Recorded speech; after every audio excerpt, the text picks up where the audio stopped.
இந்த விஷயத்தை உளவுத்துறை சென்ஸ் பண்ண முடியாதா சார்? ஏன்னா விஜய்க்கு போகிற இடமெல்லாம் கூட்டம் அதிக அளவில் திரளுதுன்னு எல்லாருக்கும் தெரியும். அவர் 10,000 பேர்னு எழுதி கொடுத்துருக்காரு. ஆனாலும் கூட்டம் நிறைய வரும் அப்படிங்கிற அடிப்படையில் உளவுத்துறை அதை அலர்ட் பண்ணியிருக்கலாம்ல. உளவுத்துறையில் அவங்க எதிர்பார்த்தது இவங்க 10,000 எழுதி கொடுத்தா கூட 20,000 பேர் தான் அங்கே வந்திருக்கிறது 30,000க்கு மேலே வந்திருப்பாங்க. இதில் மெயின் பிரச்சனை என்ன அப்படின்னா டைம் டிலே தான். அந்த கரெக்ட் டயத்துக்கு வந்திருந்தாங்கன்னா இந்த அளவுக்கு ஒன்றும் நடந்திருக்காது. மற்ற இடங்களில் இவர் போன இடத்துலையும் இதே கூட்டங்கள் வந்திருக்கு, இதே மாதிரி அதிக கூட்டங்கள் வந்திருக்கு. ஆனால் அங்கே சம்பவங்கள் எதுவும் நடக்கலை. என்ன காரணம்னா ஹைகோர்ட்லேயே சொல்லிட்டாங்க கரெக்ட் டயத்துக்கு நீங்கள் போங்க, இங்கேருந்து இங்கே போகிறதுக்கு இவ்வளோ லேட் ஆகுது அப்படிங்கிறது. அதுதான் மெயின் பிரச்சனையே. அந்த ஒரு இடத்துலேருந்து இன்னொரு இடத்துக்கு மூவ் பண்ணுறது அப்படிங்கிறப்போ டிலே ஆகுது, தொண்டர்கள்லாம் முன்னாடி பின்னாடி மறிக்கிறாங்க அப்படின்னா அதை நீங்கள் தான் கட்டுப்படுத்தணும்.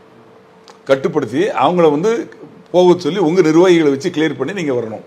இல்லை இது மாதிரி பை ரோடு போகையில் இந்த மாதிரி நிறைய கூட்டங்கள் வருது, பிரச்சனைகள் இருக்குன்னா நீங்கள் எந்த பாயிண்டில் பேசுகிறீங்களோ அந்த பாயிண்ட்டுக்கு மட்டும் ஹெலிபேட் வச்சு ஹெலிகாப்டரில் போய் அங்கே போய் இறங்கி கரெக்ட் டயத்தில் போய் இறங்கி பேசிட்டு கரெக்ட் டயத்தில் நீங்கள் அங்கே போய் இன்னும் அடுத்த இடத்துல பேசலாம், அடுத்த இடத்துல போயிடலாம். அந்த மாதிரி திட்டங்கள் போடணுமே தவிர சொன்ன டயத்தில் கரெக்டாக போனால் இந்த பிரச்சனைகள் கிடையாது. அந்த காலத்தில் எம்ஜிஆர் இதே மாதிரி தான் லேட்டாக போவாங்க. இன்றைக்கி 6 மணிக்கு வரணும், அடுத்த நாள் 6 மணிக்கு தான் போவார் அப்படிம்பாங்க. ஆனால் பொதுமக்கள் அங்கேயே உட்காந்துருப்பாங்க, சாப்பிடாமட்டின்னு சொல்லி பட்னியாகவே இருந்தாலும் ராத்திரி முழுக்கனாலும் உட்காந்துருப்பாங்க. அதே மாதிரி இவருக்கு கூட்டம் வருது அப்படின்னு நினைக்கிறாரு, இவர் தன்னை ஒரு எம்ஜிஆராக நினச்சிக்கிறாரு.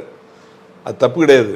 ஆனால் அந்த மக்களுக்கு எந்த ஒரு சூழ்நிலை வரக்கூடிய இத்தனை உயிர்கள் பலியாகக்கூடிய ஒரு சூழ்நிலை நேற்று நடந்திருக்குன்னா அதை அவங்கள கட்டுப்படுத்தக்கூடிய கடமை அரசுக்கும் இருக்குது. அரசுக்கு இல்லைன்னு சொல்லலை, காவல்துறைக்கும் இருக்குது. அதே சமயத்தில் நடத்தக்கூடியவங்க அவங்கள தேடி தான் வராங்க, அவங்கள பார்க்க தான் வராங்க, அவங்கள நாடி தான் வராங்க. அவங்களுக்கு தேவையான வசதிகள் பாதுகாப்பு அவங்களும் செய்யணும். கரெக்டாக அந்த சொன்ன டயத்தில் அவங்க வந்திருந்தாங்கன்னா இந்த பிரச்சனைகள்லாம் தவிர்க்கப்பட்டிருக்கும்.